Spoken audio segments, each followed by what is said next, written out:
दोस्तों, स्वागत है आपका हमारे YouTube चैनल आलोक स्टोरी बैग में। नरेश जी सुबह को बाहर से घूम कर आए तो देखा कि उनकी पत्नी नीना जी खुशी खुशी घर के सारे काम कर रही हैं। आज सुबह से नीना जी के चेहरे पर एक अलग ही चमक थी। वैसे इन दिनों नीना जी कुछ ज्यादा ही खुश रहने लगी थी। नरेश जी को अंदाजा था कि नीना जी क्यों इतनी खुश हैं। नरेश जी के आते ही नीना जी ने उनके लिए नाश्ता लगा दिया और अपने लिए भी नाश्ता ले आए। दोनों साथ साथ नाश्ता करने लगे। नाश्ता करते हुए नीना जी ने नरेश जी के चेहरे को गौर से देखा और उनकी खुशी छुपाए नहीं छुप रही थी। रोजाना उदास रहने वाले चेहरे पर आजकल कुछ खुशी की लहरें दिखाई दे रही थी। उन्होंने अपने घर की घरेलू सहायिका जानकी को चाय लाने के लिए कहा और आज उनकी चहकती आवाज सुनकर नरेश जी के चेहरे पर एक प्यारी सी मुस्कान आ गई। सुनते हो जी, इस बार की दिवाली बहुत खास होने वाली है, क्योंकि बेटा बहू भी आएंगे और बेटी दामाद भी। क्यों नहीं सुनूंगा। पिछले 15 दिनों से यही तो सुन रहा हूँ और यह भी जान रहा हूँ कि उन दोनों के आ जाने के बाद आप तो मुझे भूल ही जाएंगी। नरेश जी ने बड़े प्यार से नीना जी के सवाल का जवाब दिया।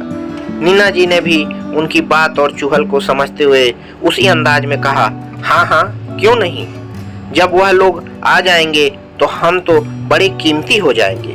मेरा पोता और नातिन जो आ जाए तो हमारे पास किसी और के लिए समय ही कहाँ रहेगा। सो बात जो करनी है पहले ही कर लीजिए हमसे।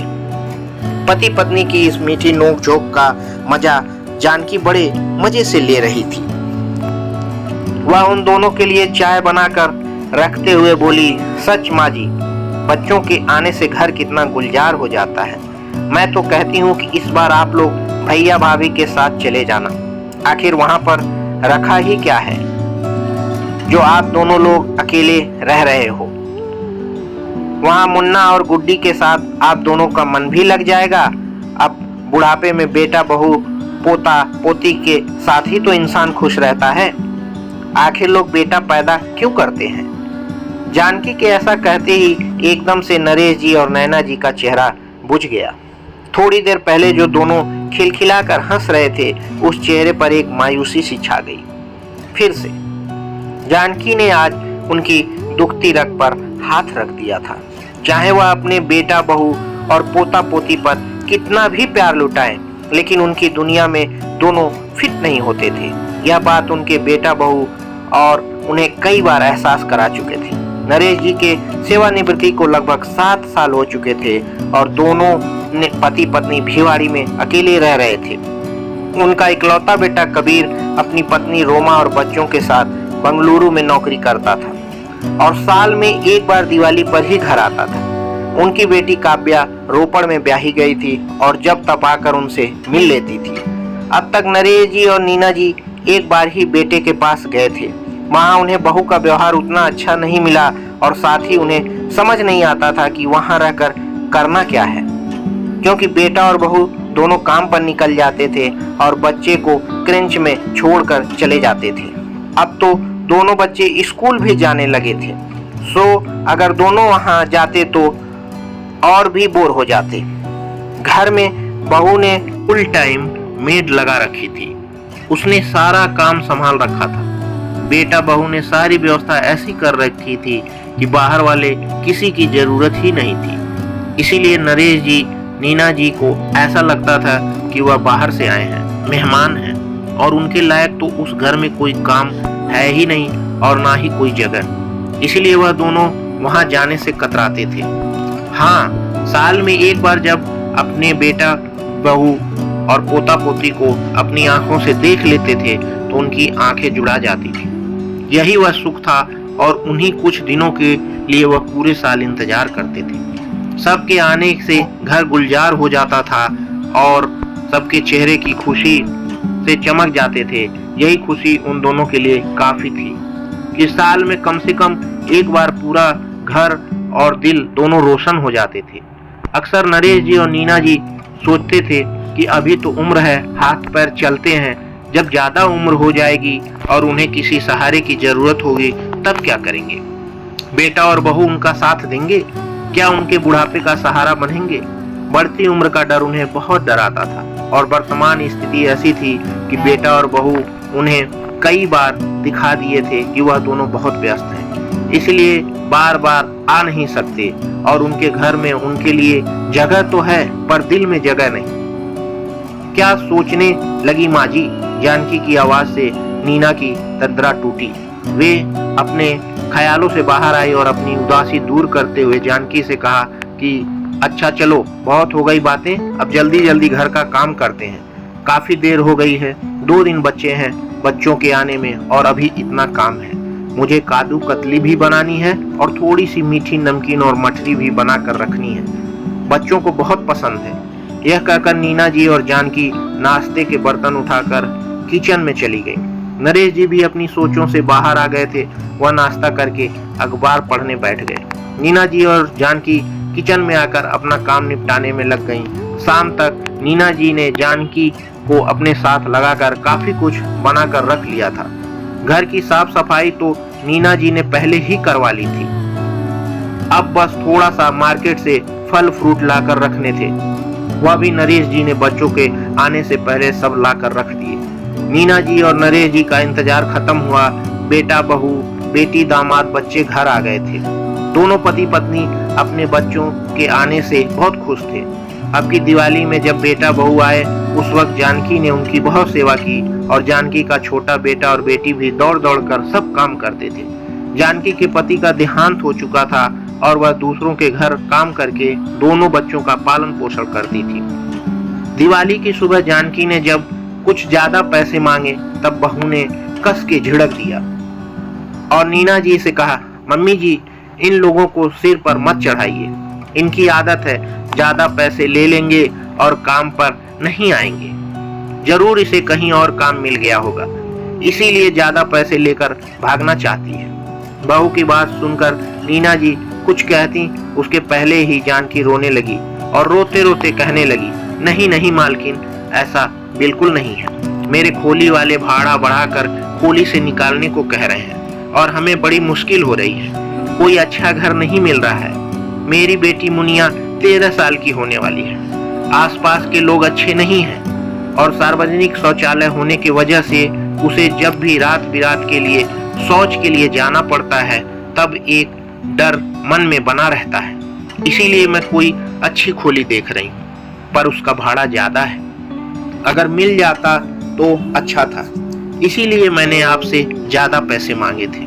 बाकी मेरी नीयत में कोई खोट नहीं है।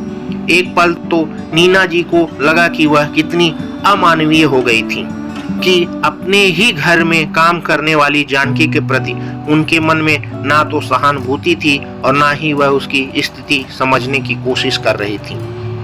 उल्टा बहू की बातों में आकर कहीं वह उसे काम से निकाल देती तो उनसे कितनी बड़ी गलती हो जाती। आज दिवाली के दिन वह किसी को बेघर करने के पाप से खुद को नहीं बचा पाती। नीना जी ने कुछ देर सोचा और अंदर कमरे में जाकर नरेश जी से बात की कि देखिए, जानकी अगर खोली बदलती है या बेघर हो जाती है या कहीं दूर खोली ले लेती है तो हमारे घर का काम करने नहीं आ पाएगी। हमारे ऊपर के 2 कमरे खाली ही रहते हैं, उनमें से अगर एक कमरा हम जानकी को दे दें तो हमारी मदद भी हो जाएगी और उसको भी एक घर मिल जाएगा। वैसे तो नरेश जी शांत प्रवृत्ति के थे और नीना जी के निर्णय में अक्सर हस्तक्षेप नहीं करते थे। आज भी वह नीना जी के निर्णय से सहमत थे। सिर्फ उन्होंने इतना कहा कि तुम देख लो जानकी का स्वभाव कैसा है, उसका आईडी कॉपी वगैरह भी रख लो और सोच समझ कर अगर तुम्हें सही लगता है तो उसे अब ऊपर का कमरा देने में कोई हर्ज नहीं है। सच्ची आपने इजाजत दे दी तो बहुत अच्छा किया, मैं भी ऐसा ही सोच रही थी। आप बहुत अच्छे हैं। इस उम्र में अपनी प्रशंसा सुन नरेश जी खुश हो गए। अमूमन तौर पर इस उम्र तक आते आते पति पत्नी एक दूसरे की प्रशंसा कहाँ करते हैं और या तो शिकायतों का पिटारा लेकर बैठ जाते हैं या फिर बीमारी का रोना लेकर। पर यह दोनों पति पत्नी जीवन के हर क्षण को खुशी से जीने में विश्वास करते थे। नीना जी की बात सुनकर नरेश जी भी खिल उठे थे।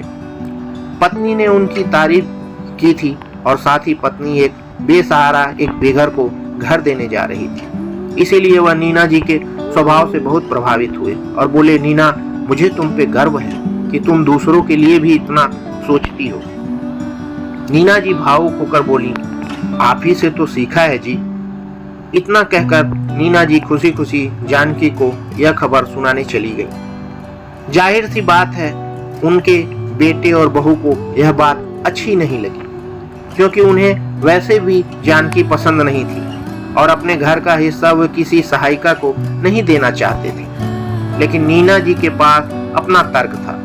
तुम दोनों साल में सिर्फ एक बार आते हो, पूरे साल यह कमरा खाली ही तो रहता है, पूरा घर सूना ही तो पड़ा रहता है। कभी कभी बेटी आती है तो घर भर जाता है, तो उसका कमरा तो खाली रहेगा ही।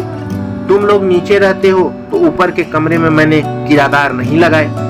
अब कमरे में जानकी रह लिया करेगी, उससे हम दोनों का बुढ़ापे में सहारा भी हो जाएगा, उसको भी घर मिल जाएगा। दोनों स्तब्ध से थे। इस बात को वह स्वीकार नहीं कर पा रहे थे, लेकिन ये बात तो सच है कि वह दोनों यहाँ आकर नहीं रह सकते थे। मगर दोनों ने ऐरे गहरे के घर में जगह देने से वह अचंभित थे। घर बेचकर अम्मा बाबूजी को भी अपने पास नहीं रख सकते थे। तो मौजूदा हालात में नीना जी ने जो निर्णय लिया था वह बिल्कुल सही था। फिर भी वे दोनों माँ की बात से सहमत नहीं थे। नीना जी ने उनकी परवाह न करते हुए जानकी को घर आकर रहने के लिए मंजूरी दे दी थी। जानकी अगले ही दिन अपना सामान लेकर और दोनों बच्चे को लेकर ऊपर के कमरे में आके रहने लगी थी। और अब सबसे ज्यादा खुश इस बात की थी कि मुनिया उम्र के इस दौर में जब वह बड़ी हो रही थी तो किशोरावस्था में उसे लोगों के फिफरी फबत्तियां बुरी नजरों का सामना नहीं करना पड़ रहा था। अब वह नीना जी के घर सुरक्षित वातावरण में आ गई थी और वह शांति से पढ़ भी पा रही थी। कभी कभी नीना जी भी दोनों बच्चों से बतिया लेती और उन्हें पढ़ा दिया करती थी। नीना जी का समय अब अच्छा बीतने लगा था। बच्चों में उनका ध्यान बटा रहने लगा था और नन्हा छोटू भी दौड़ दौड़ कर कुछ सामान बाजार से ला देता और कभी कभी नरेश जी का सिर भी दबा देता था। नरेश जी भी नन्हे छोटू के साथ बातें करने लगते थे। वह उन्हें बहुत हंसी दिलाता, उन्हें तरह तरह की आवाज निकाल कर दिखाता, जिससे नीना जी और नरेश जी खिलखिलाकर हंसते थे। स्टेटस के अंतर को भुलाकर सब एक परिवार की तरह रहने लगे थे। सब एक दूसरे के साथ घुल मिल गए थे। उन्हें बुढ़ापे में एक सहारा मिल गया था। नीना जी और नरेश जी को बुढ़ापे में अब बच्चों की कमी महसूस नहीं होती थी और जानकी और बच्चों को सिर पर छत के अलावा एक परिवार और बुजुर्गों का आशीर्वाद भी मिल गया था, जो उनके अंदर नई ऊर्जा का संचार करता था। भले ही दोनों में कोई रिश्ता नहीं था, लेकिन इंसानियत के रिश्ते ने दोनों के दिल में रोशनी जला दी थी। इस दिवाली पर सबके दिल मिल गए थे, केवल उनके बेटा बहू इस बात पर बहुत नाराज थे। उन्होंने घर में हंगामा खड़ा कर दिया। इस बात को लेकर काफी कहासुनी हुई, लेकिन नरेश जी और नीना जी ने उन्हें साफ साफ बोल दिया कि घर हमारा है, तुम तो यहाँ आकर झांकते तक नहीं, और हम वहाँ जाते हैं तो तुम्हारे पास समय नहीं। ये घर हमारा है, हम फैसला करेंगे इसमें किसे रखना है किसे नहीं। लेकिन आप लोग समझते क्यों नहीं हो कि घर आज के समय में किसी के विश्वास पे नहीं छोड़ा जा सकता। अपने आप को विश्वास करने वाले धोखा दे देते हैं। बहू बेटा के ऊंचे स्वर में कहा तो नरेश जी कहने लगे, बेटा विश्वास की बात तुम ना ही करो तो अच्छा होगा। हमें भी तुम पर पूरा विश्वास था कि तुम हमारे बुढ़ापे की लाठी बनोगे, तो क्या तुमने हमारा विश्वास नहीं तोड़ा? तुम बन पाए हमारी लाठी, साथ दे दिया तुमने हमारा। हमारे लिए तुम्हारे पास एक पल का भी समय नहीं है। जब अपनी संतान ही विश्वासघात करे तो कोई और कर ले तो इसमें अचंभे वाली कौन सी बात है। नीना जी ने भी अपने पति की बातें हाँ में हाँ मिलाते हुए कहा, बेटा तुम्हें हमारी इतनी चिंता करने की जरूरत नहीं, हम खुद देख लेंगे क्या अच्छा है क्या बुरा। तुम लोग तो दिवाली पर 1-2 दिन के लिए आते हो, फिर चले जाओगे, मुड़कर देखोगे भी नहीं हम किस हाल में हैं। किस तरह से हैं, अब हमारी चिंता क्यों मान रहे हो तुम लोग। अब बेटा बहू की बोलती बंद हो चुकी थी।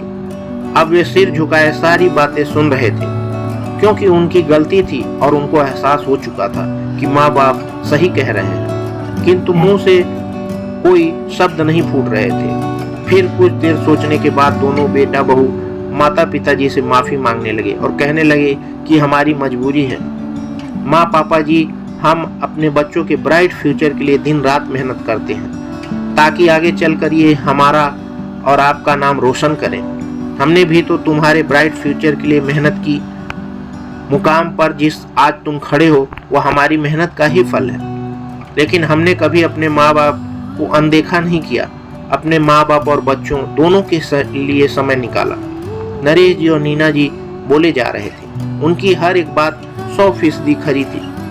उनकी बेटी और दामाद भी यह सब नज़ारा देख रहे थे, सब सुन रहे थे। उनकी बेटी और दामाद भी अपने माता पिता के बात का सम्मान करते थे।